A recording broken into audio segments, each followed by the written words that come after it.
YouTube channel देसी कहानी star पर उपस्थित सभी श्रोताओं और भक्तजनों का स्वागत है। तो श्रोताओं, हम आपको बताते हैं कि कैसे हुई भगवान श्री कृष्ण की मृत्यु। एक समय की बात है श्रोताओं कि भगवान श्री राम ने बाली को छलपूर्वक और बिना निर्दोष के मारा था। ये बात तो आप सभी जानते होंगे। तब बाली भगवान राम से पूछते हैं, आप सिर्फ मुझे इतना बता दो प्रभु कि आपने मुझे छलपूर्वक क्यों मारा, मेरा दोष क्या है।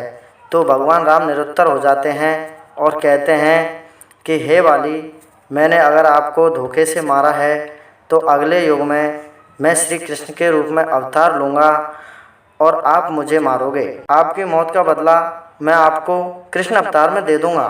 तो क्या होता है श्रोताओं, यदुवंशियों में आपस में मारकाट हुई तो आधी सी द्वारका नगरी के लोग मारे जा चुके थे और यदुवंशियों के कुल का नाश होने लगा था।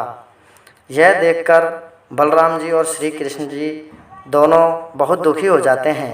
तो क्या होता है श्रोताओं, बलराम जी कहीं जंगल में जाकर ध्यान लगाकर बैठ जाते हैं और परमात्मा का ध्यान करते हैं। तो कुछ समय बाद श्री कृष्ण भगवान भी वहीं पहुंच जाते हैं। तो देखते हैं कि बलराम जी योग मुद्रा में बैठे हुए हैं और उनके मुंह से 100 फनों वाला सांप निकल रहा है। वह सांप एक पहाड़ी जैसा विशाल दिख रहा था, जिसको देखकर कोई भी घबरा सकता है। तभी वहाँ पर भगवान श्री कृष्ण पहुँचे और बलराम जी को उठाने के लिए अपने हाथ आगे बढ़ाए। तो क्या होता है श्रोताओं, बलराम जी धड़ाम से नीचे गिर जाते हैं। ये क्या, बलराम जी की तो मृत्यु हो गई। ये सब देखकर मधुसूदन बहुत दुखी होते हैं और अपने हृदय से और अपनी आँखों से आंसू निकलने लगते हैं।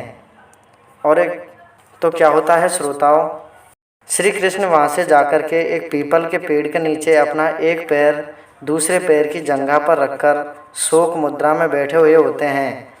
तभी वहाँ शिकार के लिए एक जरा नाम का भील आ जाता है और भगवान श्री कृष्ण को अपना शिकार समझकर एक तीर छोड़ता है। तो वह तीर प्रभु श्री कृष्ण के बाएं पैर के तलवे में घुस जाता है और रक्त की धारा बहने लगती है।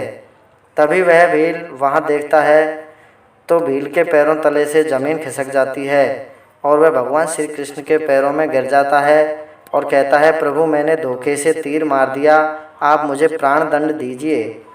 प्रभु इस पर कृष्ण कहते हैं कि आप इस बात की खबर अर्जुन सहित पांडवों को देकर आओ कि श्री कृष्ण अब इस धाम को छोड़कर जाने वाले हैं।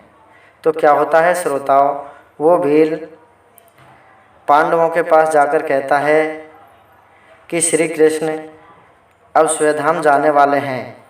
तो पांडव बहुत दुखी होकर श्री कृष्ण के चरणों में विलाप करने लगते हैं। तो श्री कृष्ण अर्जुन से कहते हैं कि अर्जुन, तो अर्जुन कहते हैं, कहो मधुसूदन। फिर कृष्ण बोले कि मेरा मरने का समय आ चुका है और मेरे मरने के बाद द्वारका नगरी समुद्र में डूब जाएगी। नगरी समुद्र में डूबे इससे पहले आप वहां जाओ और समस्त द्वारका वासियों और गोपियों को लेकर के आओ। श्री कृष्ण की आज्ञा लेकर के अर्जुन गोपियों को लेने द्वारका चला जाता है और वहां से गोपियों और सारी धन दौलत और यदुवंशियों को लेकर जब वापस आते हैं तो रास्ते में एक घना जंगल मिलता है। वहाँ पर कुछ लुटेरे रहते थे। उन लुटेरों को सूचना लगती है कि यहाँ पर धन लेकर के यदुवंशी आए हैं। तो क्या होता है श्रोताओं, वे भील द्वारका वासियों से धन लूटना चालू कर देते हैं तथा गोपियों को भी लेकर जाने लगते हैं। तो अर्जुन ने घोषणा करते हुए कहा कि हे भीलो, मैं एक ही बाण में तुम सबको मौत की नींद सुला दूंगा। परंतु लुटेरे भीलों पर इस बात का कोई असर नहीं हुआ। तो अर्जुन ने अपने बाणों को धनुष पर चढ़ाकर शक्तियों का स्मरण करना चाहा। तो क्या होता है श्रोताओं, अर्जुन अपनी सारी विद्या भूल जाते हैं और भील गोपियों सहित सारा धन लूट लेते हैं। तभी तो कहते हैं दोस्तों कि समय समय की बात है, समय बड़ा बलवान और भीलन लूटी गोपिका वे अर्जुन वे बान। तो श्रोताओं, अर्जुन अपना मुंह लटकाकर श्री कृष्ण के पास जाते हैं, तब तक उनकी मृत्यु हो जाती है। तो इस प्रकार श्री कृष्ण पृथ्वी लोक को त्याग कर स्वधाम चले जाते हैं। तो कैसी लगी श्रोताओं आपको ये कहानी और ये रोचक जानकारी, कमेंट में ज़रूर बताएं। धन्यवाद।